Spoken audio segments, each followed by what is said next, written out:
С этим человеком я познакомилась очень давно. Сперва по статьям в газете, затем прочитала стихи и чуть позже лично. Улыбка, очень внимательный взгляд и умение не только красиво и убедительно говорить, но и слушать. Петр Петрович Бернов. В Алекпинском районе его знают все. Настолько жизнь его переплетена с жизнью всего района. В октябре он отметил красивую дату – 80 лет и убедительно доказал – нет возраста у людей творчески одаренных. Вот говорят, когда рождается человек, на небе зажигается новая звезда. А Петр Петрович из тех людей, которые сами зажигают созвездия. Вот, на мой взгляд, 3 созвездия, которые принадлежат Петру Петровичу. Это созвездие семьи Петра.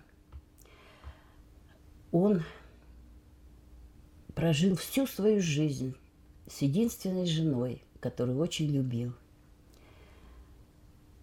Семье был всегда верен своей, детям, и писал об этом в своих стихах.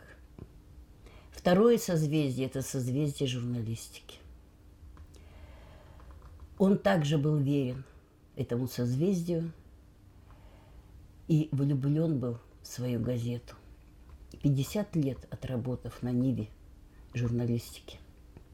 И третье созвездие – это созвездие поэтов, мелодистов, скульпторов нашего района, кинематографистов, всех телевизионщиков, всех объединил в созвездие Чароид.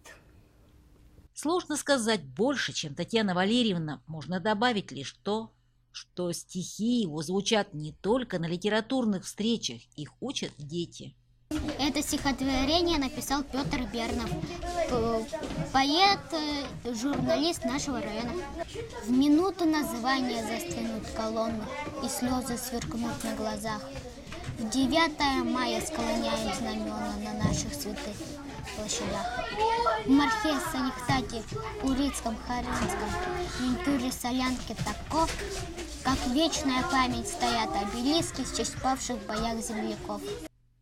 Пройти по жизни так, чтобы раскрасить эту жизнь для других в яркие цвета, чтобы мир вокруг стал добрее. У дома черемуха смотрит в окошко, роняет листочки на стол, на тетрадь, травой поросшая стежка, дорожка, притихшего озера, синяя гладь.